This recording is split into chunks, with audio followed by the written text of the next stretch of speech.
Hi and welcome back. So today, back in the garage again, as you can probably tell, carry on with the side pods, plastics for the TZR and the mudguard. They're in satin black. The paint's not come out too badly, but there's a few imperfections in it and those scratches, which I'll show you again in a minute. So hopefully I want to get those sorted out today and see where we go. Stick around, stay tuned, and here's how it goes. I've got a workbench set up over there, as you can probably tell, ready to go. But before that, a bit of a disaster. Well, no, it's not a major disaster. So these are the clock fascias. That's the under part, the bottom fascia, and this is the top fascia. Came up really well, but as you can see, a couple of marks, one there, and a big one here. And it wouldn't be so bad if that was the way that it went on the bike, but it doesn't. It goes that way on the bike, so that is going to be a problem. And that happened because I thought these had dried off properly, so I stacked them carefully, one on top of the other. Well, actually up like that. And what's happened is, as you can see it on here, on the back of this one, matches that mark there. And that's because they were sat like that. And so when I've pulled this one off to move it, that's happened. So it's possible actually that I can sand that down back to the white, because it's pulled the lump off of that, stuck it on there. So actually I might be able to sand that down. That might not be as bad as I first thought then. Right, we'll have to see how that goes. On with today's task though. And see, now you can see it, now it's in the light. All these little blemishes, raised pits and these scratches, these don't appear, or you couldn't make these out when it was sanded back. They didn't show up in the lacquer, probably because the lacquer was clear. That might have something to do with it. But even now you can't feel that scratch. That scratch does not exist according to my touch. Even if you run your fingernail across it, you can't feel it. But obviously that to me is not acceptable. Okay, it's not going to be a show bike, it's going to be a working bike, but I still want it to look tidy, and that does not look tidy at all. So I need to take those off. So bucket of cold water, 1200 grit, wet and dry, soft sanding block, not a hard one, soft sanding block. And we're going to try and just sand those out, see what happens. Worst thing that, well, so the worst case scenario is that it doesn't work and I have to respray them again or get a different primer or something, in which case I think lesson learned. But there we go. Right, I don't know how well this is going to come out, but this is the one that I've treated and this is the one that I haven't. So there is a bit more of a shine on this one than there is on this one, a bit more of a gloss finish now that it's been rubbed down, but it is a lot smoother. Most of those little imperfections are gone around this area.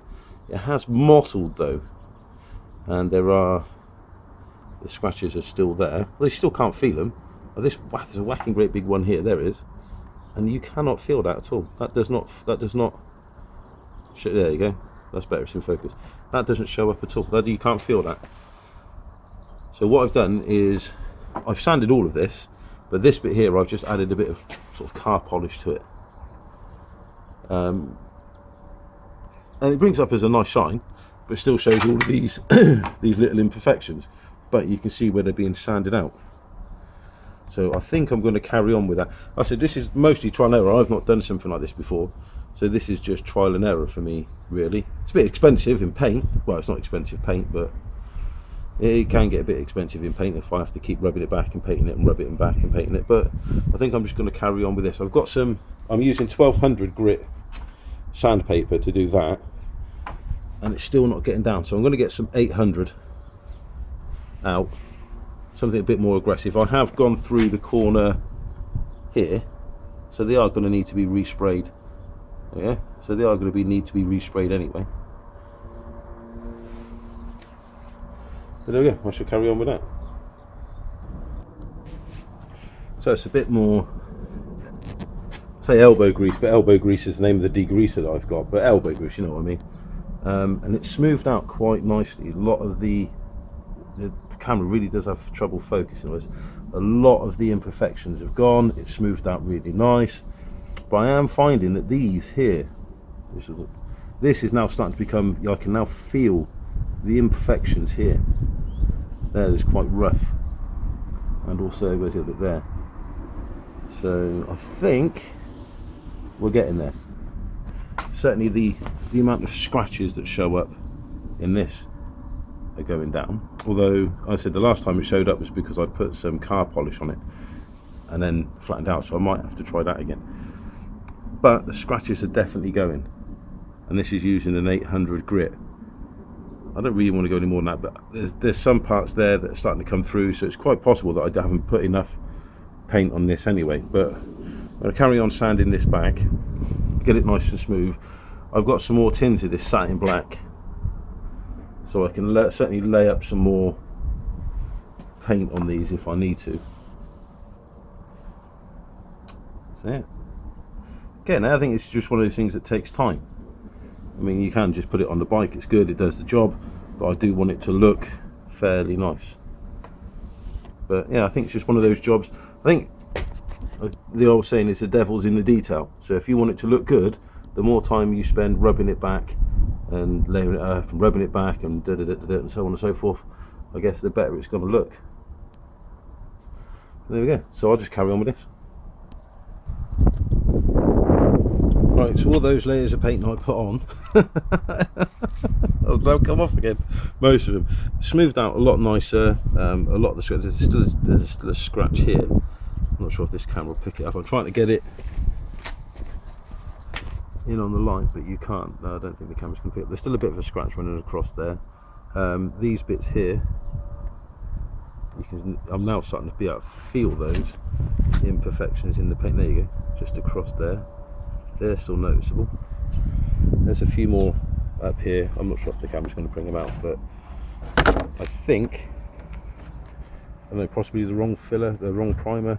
I think what I'm going to have to do is just sand flat all this back some more, flat it back some more, and I'm probably going to have to repaint them. But I think this time I should get some decent filler, lay up quite a few coats of filler, and then sand the filler back. It's probably what I should have done in the first place. But there we go. Still. Right, so this is the front mudguard. Excuse a little bit of wet still at the bottom. Turn it around actually so it will dry that side as well. This didn't have as many scratches on it, although it did have some orange peel, so I've sanded this down with some 800 and then 1000 grit, and it's better. There's still a bit of orange peel here. It's cleared up most of it. A little bit around the outside. I don't know how well it's going to pick it up. No. Bloody cameras. So there we go, but there's still a little bit of orange peel on there, but it is getting it off. Now, while I've been doing this, I've also been checking on YouTube and Google, obviously wet and drying paintwork. And the highest grit I've got, sorry, is 1200 grit. I haven't got any 15 or 2000 or 2400, which is what a lot of these sites seem to be suggesting that you need. So I will have to get some of that. But at the moment, this is sanding back quite nice with the 800 and the 1200 and getting rid of this orange peel.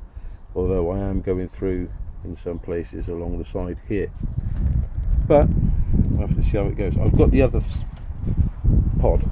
I'm going to get that out and start sanding that down as well.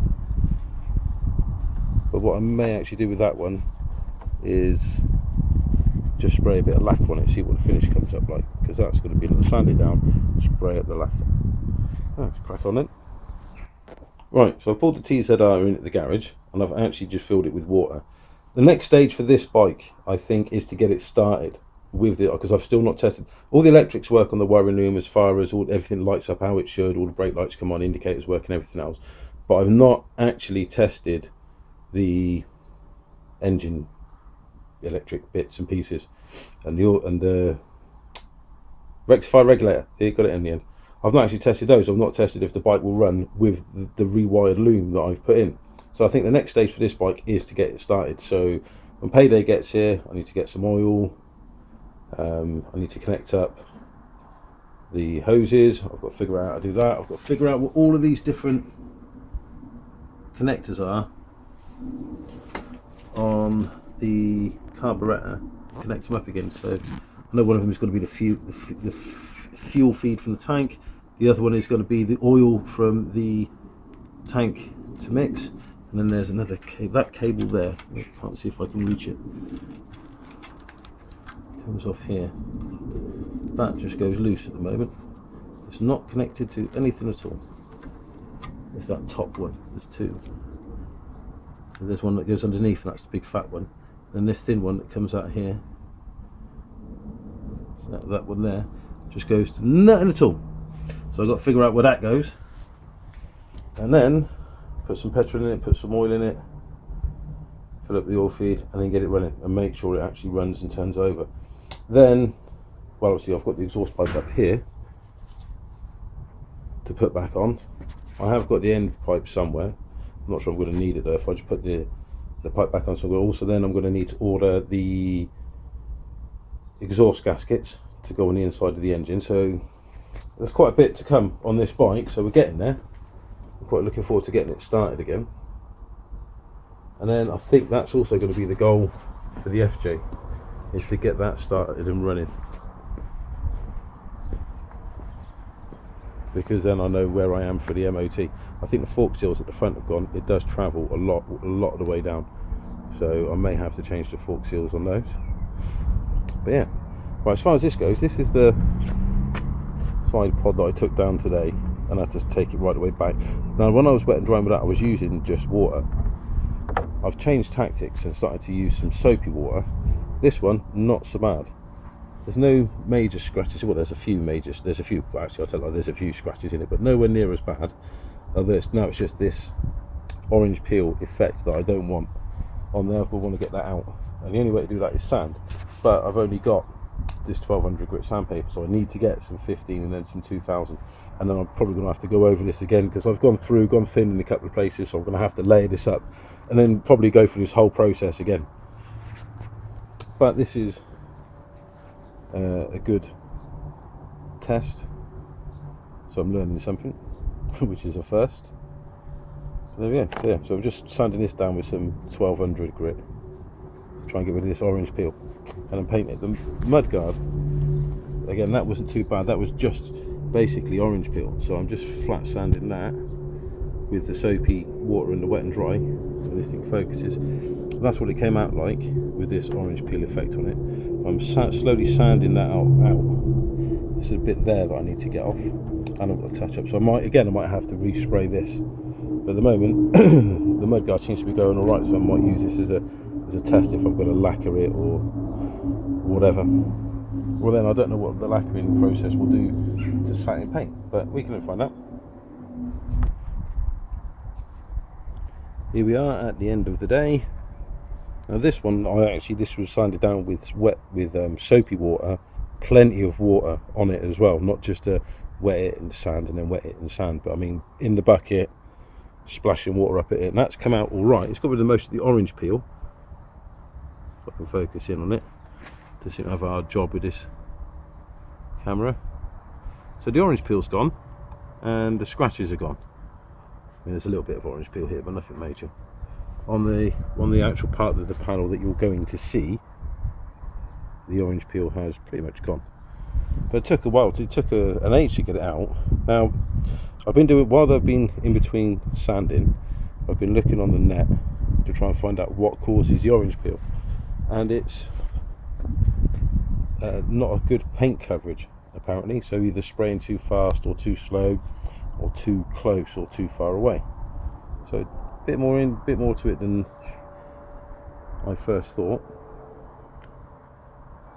So I think tonight is going to be revising, looking online, doing a bit more research, watching a few more YouTube videos to find out how I'm going to get the best finish from the wrap cans. But the mudguards, that's sanded down really nice. Again, all the black paint I've put on has had to come off, but it's a learning curve, I guess. So we'll get some proper primer for it this time, proper primer, and then we'll try this again. This is the one which had the most damage to it, the most scratches. This one, I think it's possible that I was adding to the scratches, because they didn't seem to be going out anywhere, but they didn't look fresh, if that makes any sense, because I was only sanding this with water, and it was just basically a quick rinse, wet sandpaper, wet and dry, over the top, then rinse, and that didn't seem to work as well. That seemed to get more scratchy, but then this is a fairly scratched up piece anyway. But that's pretty much all sanded down now. I don't need to finish them off on it, but I'm running out of wet and dry. So I need to get some more of that, and obviously now I need to get some more black spray paint. But there you go, I'm probably going to have to do this again. Right, well, time's beating me again, unfortunately, and that's all I've got time for today, so I've got to put the bikes away and head home. A little bit disappointed with the paintwork. When I sprayed them, they did look like they'd come out nice, but I guess that wasn't to be. It may well be the primer, I don't know. I've never painted something like this before. It's the first time I've done it. I mean, I could have just left it with the orange peel, and I guess that would have been good enough, and the scratches, I guess that would have been good enough. It's not going to be a show bike, it's going to be a bike that's going to be ridden and a bike that's going to be used. So, but having said that, I did want it to be as good as I can make it, and I can make it better than it was. So I can get rid of those scratches, I can fill those in, I can buff that, I can do that panel on a nice flat, or as flat as I can get it, gloss fit, well, satin finish. But again, I might still apply the lacquer that I've got to the paintwork when I'm done. I don't know what that'll do to a satin finish. I don't know if it brings up gloss. I don't know what it does to it. Guess I'll find out. But there we go. So it's a little bit disappointing to, once you've sprayed on all that paint, to then have to sand it all off again. But it's a learning curve, I guess. I guess you've got to take, sometimes you've got to take the wins, and sometimes you've got to take the fails. So I shall have to do a bit more research on how to avoid getting that orange peel and how the best to deal with it. I'm also going to need to get some more paint.